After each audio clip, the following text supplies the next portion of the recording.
Namaste. Welcome to Sipping on Stories podcast. Now, this is where we welcome women healers and spiritual leaders from all around the world to come and share their journeys and their experiences. And of course, we do them over warm cups and deep thoughts. Now, many of you have been loving our podcast episodes. Thank you so much for showing your love. And for those who are new to this channel, welcome. Please like and subscribe so we can continue to share this love. Thank you. Namaste, everyone. Today's special episode is for the seeker who feels burnout, overwhelmed, or like something vital is missing, even after trying all the usual wellness tools. My guest is Ankeeta Mehta, a woman who walked the path of pharmaceutical sciences and modern living until life cracked her open and led her somewhere far more ancient and far more powerful. From the chaos of early motherhood to discovering centering, a 5,000-year-old practice rooted in Vedic wisdom. Ankeeta has transformed not just her own life, but the lives of many through over 400 hours of teaching.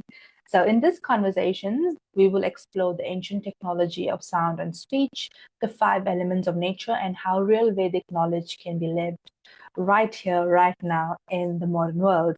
So whether you are new to meditation, curious about the deeper roots of yoga, or just longing to feel centered again, stay with us. So let's begin.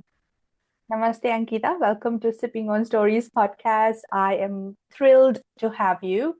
First of all, tell us where you're joining us from and tell us the choice of beverage you've got with you today. Namaste, Sehreen, and really appreciate the very warm welcome. I am tuning in from Sydney region of Australia, western suburbs. And today for this chat, I have my chai, which is spiced with mint, and looking to sipping on the stories here. Awesome, awesome. I've got some sage leaves in hot water. I find it really nice and just soothing. And I try to have this, and try to avoid caffeine. I had a guest on my podcast now, right? It's been a while. So she was a naturopath and she was, kind of giving me tips on how I can get off caffeine, but that did not work for me. But but I'm trying. I'm trying.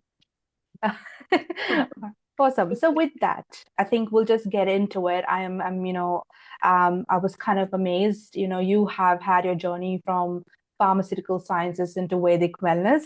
So it's Yeah. incredibly unique for me because they are so different from each other. So before we kind of dive into the heart of your work, so what was life like before, centering for you? Yes, so very interesting there that actually in the universe, it is said everything is connected. Okay, so it's very interesting. And I was originally into academics and research, okay, as you have mentioned already. Okay, and throughout, so I also had an research which was published while I was in master's, so very much into biomedical sciences back at the time. Then, as was the custom from the family and society side, so I had an arranged marriage and I moved to Australia to set up a new life, the whole shebang. And once here, with the change, the migration and whatnot, just took up roles as opportunities came my way. And that was the life before previously, yes. Yeah, so more of like it just gets so subsumed, I think, in life itself that you kind of forget to connect with your atma, your soul, right? I feel like we are so busy these days, and everyone is so busy with their 9 to 5 job, with their family and children, and we hardly find time to kind of connect with ourselves, our inner self. And using different terms because people kind of relate to it differently, higher self, with your soul, with your heart. So I think, and that's why I use different words. But I Probably, yeah, yeah, go for it. yeah. Yes, so and um, it was very busy, as you very well imagine, Yeah. and with everything, there's work, you're trying to run a household, and you've got a little one you're trying to raise, and this new place that you're trying to settle into. There was already a lot going on. Okay. And however, there was always this lack of fulfillment. Mm. You're like, and from a very young age, I was always seeking. And from my researching background, you can glean that, there is this seeking or wanting to find out, what will make one's life better, Mm. or what will always, enhance it, improve its quality, basically. Yeah. And yes, because one did not want one's life to be one stressful moment after another. Mm. So chasing family goals, career goals, whatnot Yeah. is all well, but very nice to have better quality in the day. Yeah. Yeah. I agree. So what was the aha moment that, everything changed for you? So when you realized that conventional methods were just enough, not enough. Mm. Yeah, so as I was deeply engrossed in all things that, which is my work or um, the household and whatnot, I had this phase roughly about a decade ago when I was feeling very, very burnt out.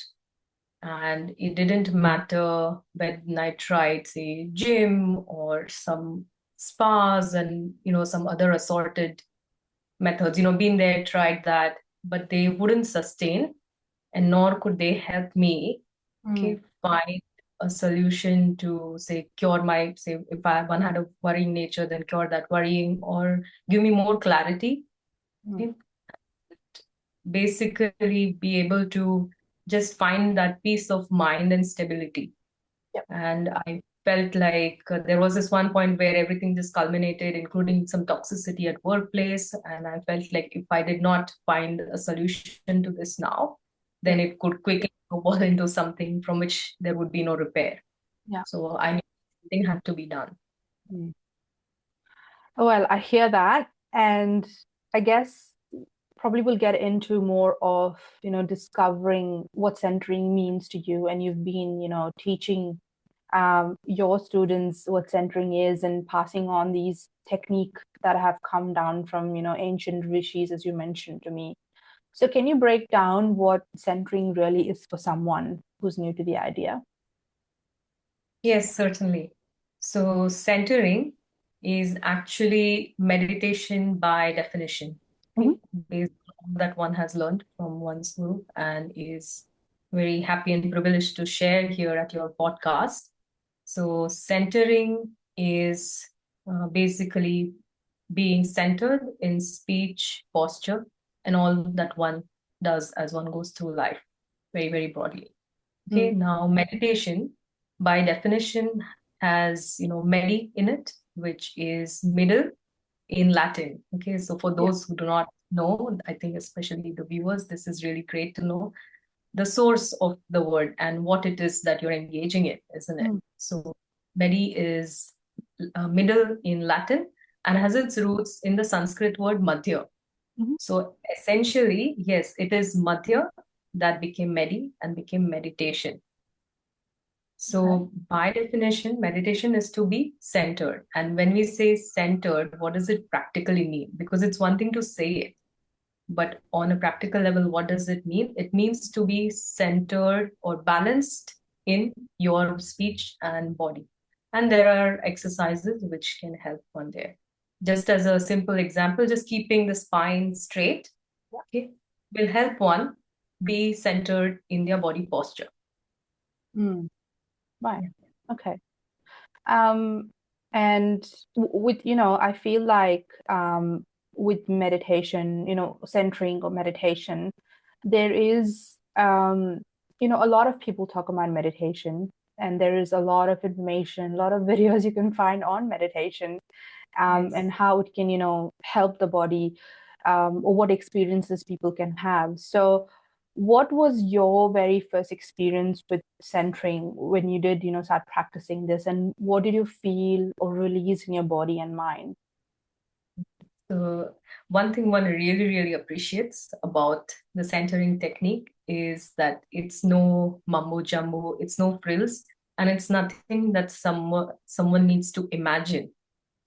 and it requires one to, in fact, open up the senses as opposed to closing one's senses and mouth, which is commonly prevalent out Mhm. there.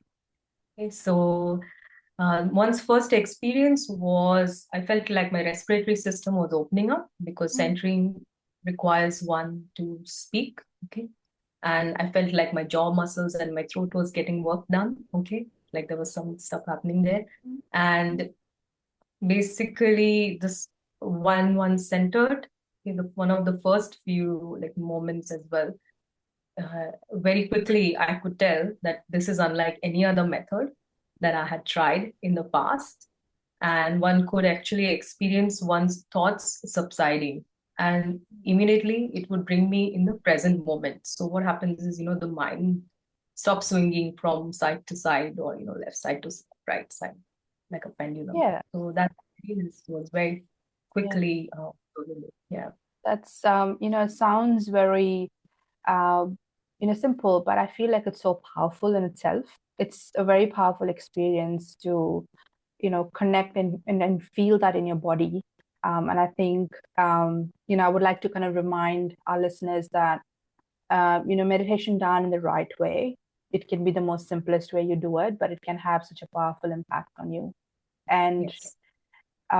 doesn't, people also associate, I have in my experience that a person who maybe meditates might might be very spiritual, so they might not be very attached to material things, and the things that go around it. There are a lot of misconceptions and Yes. things like that that run around, around meditation, and this is something that I want to address also, and I'm sure you'll agree too. Just because you meditate doesn't mean that you have to be, not have a job and not indulge in things. Absolutely do it, because a lot of material stuff exists so you can experience as a human, and you're a soul having a human experience, so why not? But I think what meditation does it that it allows you to consciously indulge in these things and experience these things.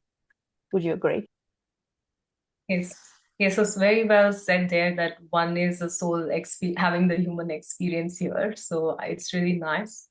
Mm. And uh, you know, and yes, there are lots of myths doing the rounds in relation to meditation, but fully agree there. And in fact, one's guru has laid out like the three things that a human being needs to do in order to have a fulfilling life. Mm. And it three things that the first one being one needs to look after one's physical body. So basically just whatever we need to do, like brush our teeth or, maintain hygiene and those sorts of things. The other one being the things you need to do to survive. Okay. So like basic jobs or some activity. If there's a housewife, then, she needs to do housework. If somebody is a business person, they need to do business, whatever. Mm. And then it is work on one's spiritual evolution.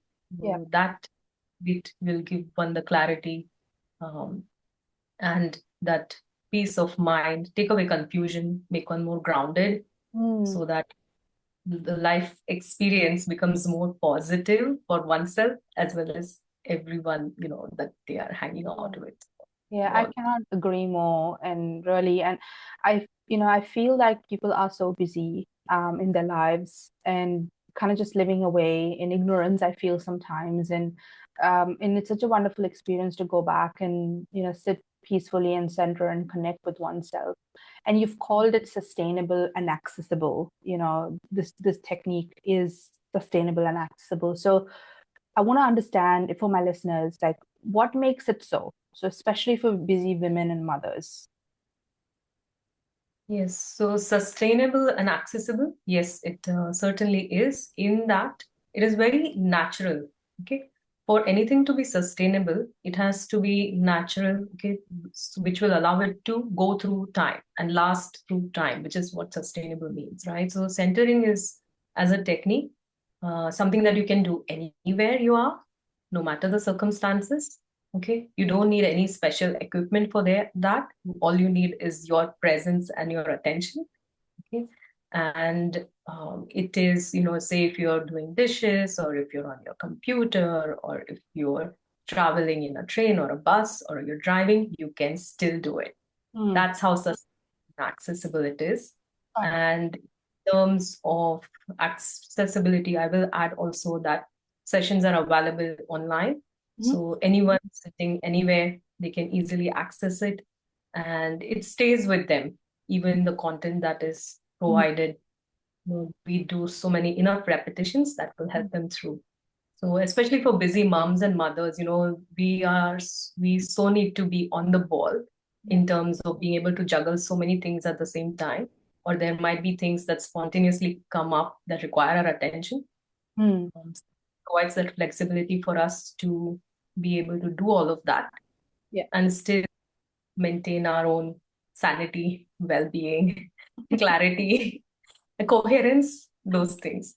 Yeah, agree. Yeah, that's beautiful. Thank you. And I want to kind of dive into and pick your brain on Vedic wisdom in modern life. And so it's just about kind of, bringing out understanding of ancient knowledge. It's kind of fresh in a way. It's also grounding, I feel. And there's so much we can learn from ancient, Vedic, the scriptures. There's so many things that you can learn from there. So, and with that, you've spoken of the five elements. So that's earth, fire, wind, water, and sky, the ether. So do these show up in our day-to-day lives, and even if you're, unaware? Yeah, so this is a great question. Very good point and very, very important, to Mm. be honest. And based on what one has been learning through one's guru's grace, one would like to share that actually these five elements, okay, in Sanskrit known as Panch Mahabhut, okay, Mm. they are the constituents that make up everything that we see around us, including our body. So that is the beauty of it. So I think for those who are unaware, I think it is very good for them to be knowing this very, very basic and foundational point, okay, Mm. that their own body is made up of these five primary constituents of nature. Mhm. Okay. For example, our body, the physical body that we see when we see someone with the eyes, is this body is earth element. Okay. Mm. Then we have the body fluids, which are water. The fire is the digestive acids within our stomach. Mhm. Okay. And then the air is the air, the breathing that we do. So our respiratory system, the air it carries, and the sky element, so life force, our atma, Mhm. okay, has to do with that. Okay. Mm. And that's the five elements in relation to our body. Yeah. And everything we see around us, all the resources, including the food we eat, is all made up of that. So it's really amazing. It's Yeah. basically what. Yeah. It's so interesting, right? And so, how do Vedas suggest we live in harmony with these elements? So, is there a practice or mindset that we can adopt?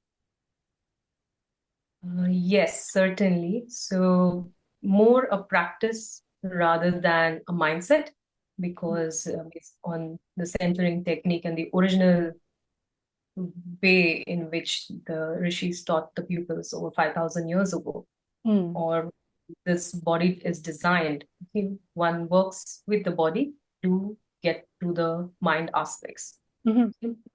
Okay.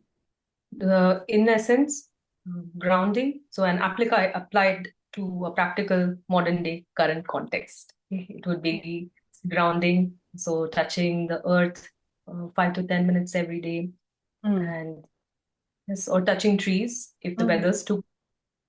So that helps your peripheries connect with the earth element. Okay. Right. And then putting one's attention on nature and then centering oneself and speaking the qualities or praises of the five elements. So that Mm. helps your, and one is learning that the Vedas are basically just all about the five elements. Mm. And in own language, it doesn't have to be any complicated shlokas or anything like that, in one's own language. So Yeah. these are practices that they can do that will help them Mm. as far as Vedic, as far as the Vedic way is concerned. Yeah. Right. So, in your view, what's the biggest misunderstanding people have about Vedic knowledge today that you've come across? Okay. Again, a bit of a myth buster, and I think it's really relevant. Yeah. So I must congratulate you in that way that that you have come up with this idea and even this podcast. Okay, so that more awareness is created about something that is so practical Mm. and however, there's so many myths around, so this is a good platform to be able to break those myths. Yeah. So Sure. Yeah. yeah, so one thing, actually two things. One would be the Vedic knowledge is not associated uh, as much or doesn't have much to do with any of the modern day so-called religions. Mm. It is about nature's principles and way of functioning. Okay, so very logical, very timeless. Okay, and so as things and systems might change, and culture, traditions might change, and rituals might change, but Mm. this is one does not change. It is timeless. Okay, that is one. It's not associated with.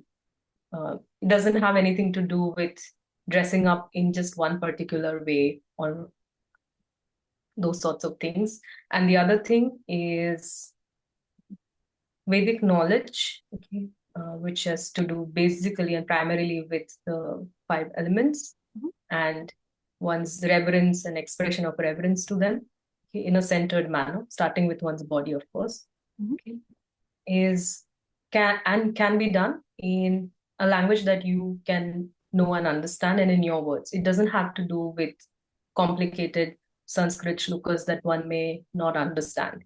Mm. Anyone can, um, get to a higher quality and way of being in a Vedic way, Yeah. okay, without the use of Sanskrit shlokas, which you have not done yourself. Mm. Anyway, it's all about what you do for with your body and Right. That's very practice. interesting. Yeah, that's really interesting. Thank you for kind of bringing that forward. And I guess that, as you said, there are a lot of, I feel like when you kind of Google Vedic knowledge, or you Google any kind of concept, right? And you research it, and there's so much misleading information out there that I find. And that's why I feel like Sipping on Stories needs to be a platform where it comes from people's real experiences that they've had, and the proof that they are the embodiment of that kind of truth. So that's my kind of wish for this podcast, and you kind of brought it in naturally, so thank you for doing that.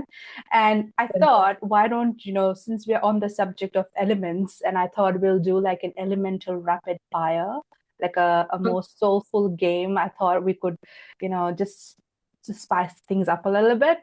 So what I'm going to do is I'm going to name a few situations or feelings, and you tell me which of the five elements, earth, fire, water, air, or ether, would help bring balance. Okay? Help bring balance. Yes. Okay, very okay. Okay. All right. So are you ready? Mhm. Okay. Feeling anxious or scattered. Grounding. So Perfect. earth, health, balance. Yes. Awesome. Needing motivation to start something. Fire would give you the motivation. Heartbreak or emotional heaviness. So again, I would say earth element, very balancing. Okay. Yeah. Overthinking and insomnia. So anxiety, insomnia. Okay, earth element and maybe a bit of water as well, more soothing. Yeah. Okay. And deepening spiritual connection. Sky element as well. Okay. All five, I would say, deepening spiritual because yes, all five are required for that. Awesome. All right. And so which element are you personally and most connected to right now, and why? Ooh, okay. So the goal always is to be in balance, okay, because that's what being in the middle is. Yeah. So one is always wanting to tend towards more balance. Mhm. Personally, one feels one is more based on one's own constitution. One is more fire and water mix. So one always constantly trying to balance that with having more grounding. Okay? So there's more stability and yeah, and yes, water is already there, so air and sky as well. Hmm. Once also is something that helps us connect with the sky element. Right. Yeah. Awesome. Thank you for playing. That was interesting, I think. It just, Yes, that yeah, I hope it gives listeners, it's just an example of how they can connect with various elements depending on what they're going through at this time. Because we find, the kind of five feelings or statements that I just did there were kind of you see in and around people that occur a absolutely. lot. So I hope they can connect to what they need to connect most or what they need in their life the most. So we always bring some insightful actions or takeaways that people can straight away incorporate in their lives from this podcast. So thank you for going through that with me. And I think about when you talk about the three things in Veda, of course, the physical, and then you have the mental, and then you've got your atma, your soul that you need to kind of work on. So yoga, pilates, and the body as a temple is where I want to connect and bridge centering and physical health practices, and want to kind of explore with you that you're also a qualified mat pilates instructor. So how does movement connect with the energetic or elemental body in your teachings? Okay. Yes, so with the movement Mm-hmm. is that the exercises, physical exercises, would help strengthen one's posture, okay, which will improve one's body function. And also, what happens is that a lot of the times, especially those who are going through the sessions, and in general, people these days, they are very stiff and tense, okay, in nature, which in body manifests as, stiffness in the upper back Yeah. or lower back issues, or just basically general lack of general physical health. Okay, so the movement helps one strengthen one's back, improve one's posture, and reduce bodily stress and tension, Mm. which then makes the body more and more functional Yeah. to do centering. So to do centering, essentially one's body needs to be functional to work on one's evolution. Right. So movement would aid with that. Right. So do you find that mind calms faster when the body has been cleared or moved in specific ways? More the jaw and the speech movement for calming the mind, Mm-hmm. because the way the human body is designed, and one would like to say to the viewers, anybody who can benefit from this and give them some respite and more confidence as well, Mm. that the human body technology is the most sophisticated technology on earth. Mm. So one should never feel ashamed or feel, yes, we all have lots to learn as we go through life, but never feel ashamed or put your own self down, in the sense that you always have something that you can work with Right. and go up from. Mm. So, and with the human body technology, the way it is designed, the speech is what helps the mind, okay, functioning. So Mm. when the speech is going, that's when the mind calms down. As soon as the speech stops, the mind and the thoughts start running. That's the relationship that the two have. Mm. So it's what centering aims to do, Mm. and it does very efficiently as well. Okay? Where it centers the speech so that the breath balances, okay, and then the mind also balances, okay, the left and the right side of our body balances, okay, and the mind calms down. Mm. Right. So I want to see how, understand how we make the ancient tangible and actionable.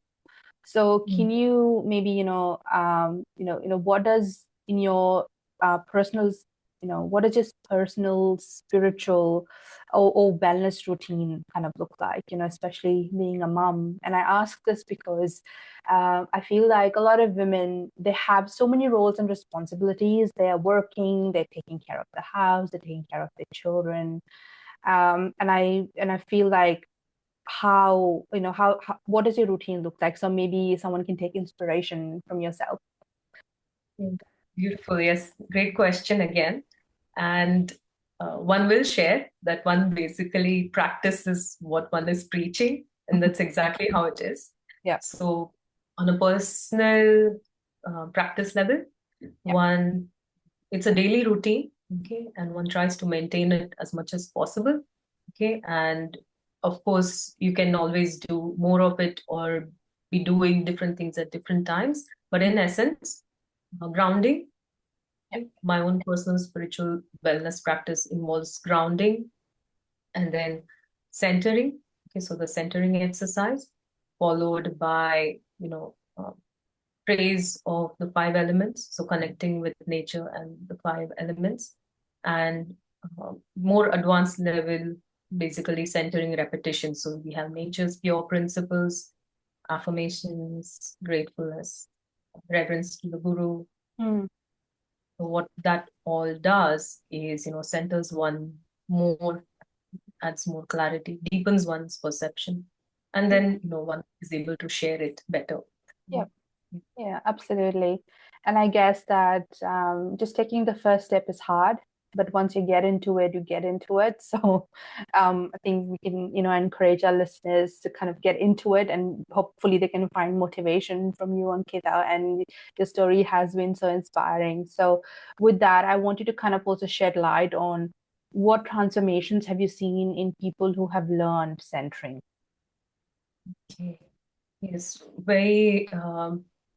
very beautiful and calming as a practice, Mm. and very fast results it delivers just because Mhm. of how efficient it is and how natural it is. Okay, so in terms of transformations, one thing one has starkly observed is a reduction in a lot of negativities internally. Okay, Mhm. so what happens is, those internal enemies of, say, anger or greed or jealousy or ego, there's a whole list, so all of that subsides.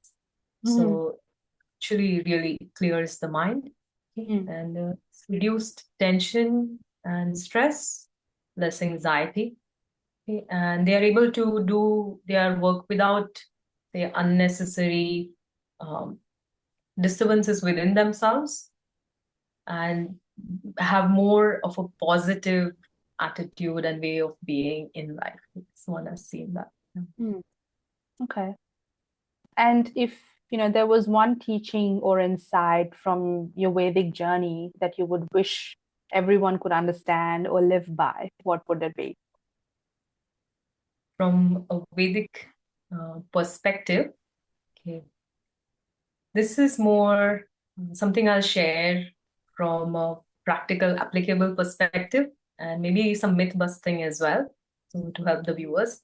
Okay, so there's lots of content out there which is in relation to affirmations. Mhm. Okay, so videos, there's pictures, posts, all of that. But one would like to give a very important clarification which will help them. Okay, is that whenever one is doing affirmations, okay, Mhm. one should not speak "I am this" or "I am that," Mhm. or instead one should probably have more something that is goal setting for them. So instead of saying "I am beautiful" or "I'm confident," you can say "I want to be more beautiful," "I want to be more confident." Mhm. And instead of just it's instead of just saying that I have well-being, you can say I want my well-being, because it's more goal setting and it's a less egotistical way of being, okay, without sugarcoating anything, okay, and you are communicating very clearly with the universe. Oh my God, you must be making some people really upset after listening to this, because I see many, many, many reels on my Instagram that pop up and say, you always say I am, like you're living the experience in order for the affirmation to work and manifest. And I also understand why, when you're assigning like I am, that you're kind of coming more, attaching more ego to it. And I Yeah. understand that. But what would you have to say? Because I have to ask this question, because Yeah, what yeah, would sure. you say? So, I have seen a lot of people kind of describing how affirmations will work for them and how it will manifest. So only when you say, I am, beautiful, I am this, and it means that you are that now, and you're experiencing that feeling or that emotion. And when you feel it is when you will manifest that in your reality. So how does that kind of work? Would it still work if you say I want from I am? Yes, certainly. So very good point. Okay. When one is saying that I am this or that, when one is speaking, basically it's a sound wave, okay, that's going out into the universe, right? That's what is happening. Okay. Mm. So when one is saying I am, you are already saying you have that.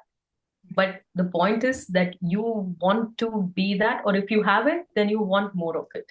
Because Mm-hmm. everyone wants to be beautiful. There's no harm in that. The real beauty will come when one is working more from the inside out way, which is the internal coherence. Mm-hmm. Speaking it, yes, very it is good, but when one is saying I am beautiful, it is more the outside in way, okay, where you are telling yourself Yeah. that you are beautiful. But the better way to go about it is I want to be more beautiful. So you are telling the universe that this is where I'm headed and this is what I want to be in. And then the universe would respond accordingly. Of course, everyone is at a liberty to, be that. And one was like that back, when I was doing research and whatnot.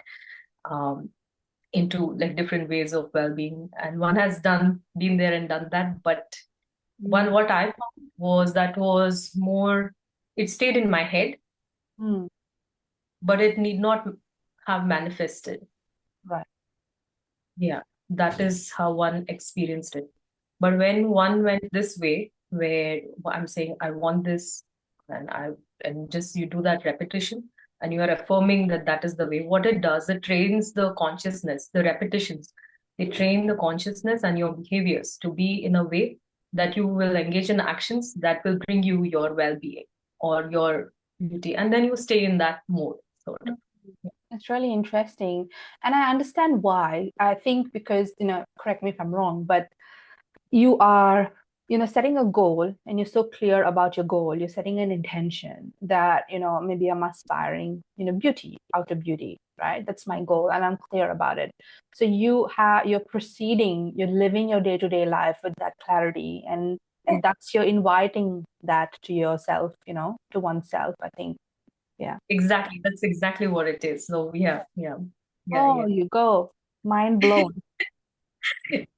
Yeah, and just one point to add, just circling back to you saying what is the one thing about Vedic way. Yeah. Okay, so yes, missions myth busting, but one thing very, very important that will help everyone, and it's an instant positivity fix, is getting into the mode of gratefulness. Mm.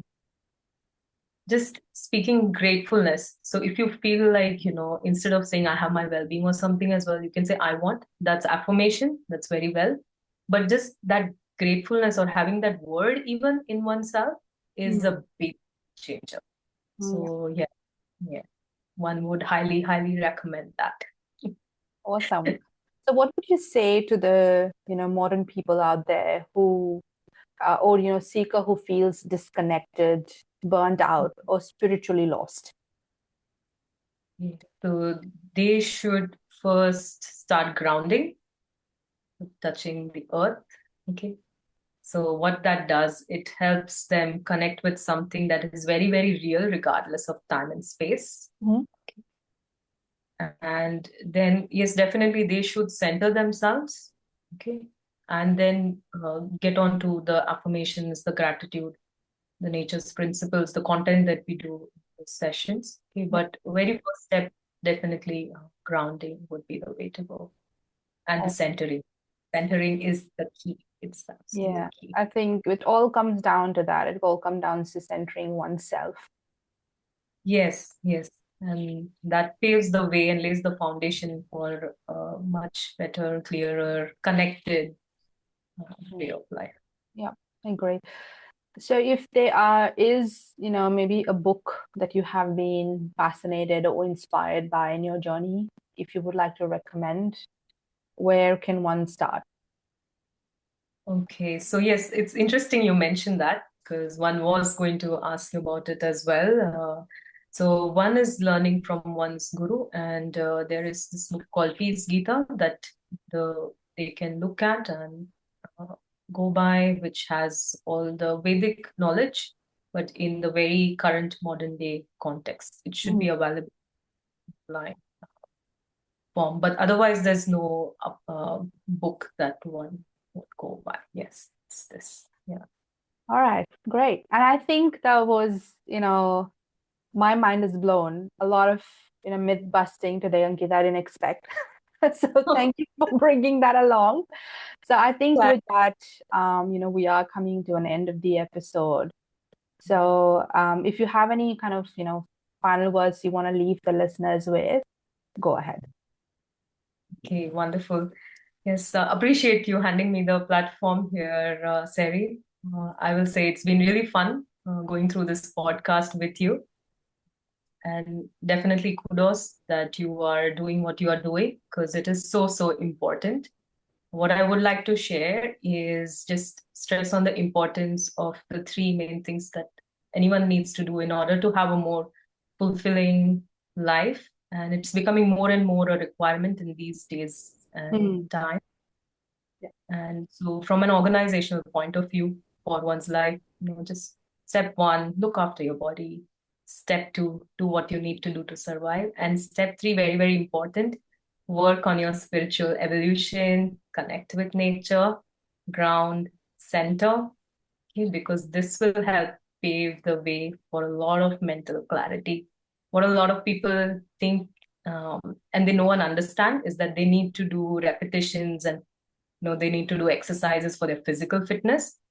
But however, this is news and this everyone should know is that they need to and spend time, do exercises for their mental fitness as well. Yeah. So highly, highly recommend that. Well said, I think. So, Ankita, thank you so much, for sharing such grounded wisdom from ancient Vedic truths to real life tools and we can actually use in our modern lives. So I think many listening today will walk away not only feeling more centered, but also more, connected to the deeper intelligence within themselves and nature. And, for those who want to learn more about centering or work with you, so I will, of course, put the details below in the description for them so they can find you and connect with you. And to everyone tuning in, may you find time in this week to pause, breathe, and maybe even reconnect with the element that's calling you, whether it's through movement, silence, or sound. So remember, wisdom doesn't have to be loud to be powerful. So until next time, stay curious, stay grounded, and keep sipping on the stories that stir your soul. Thank you. Pleasure.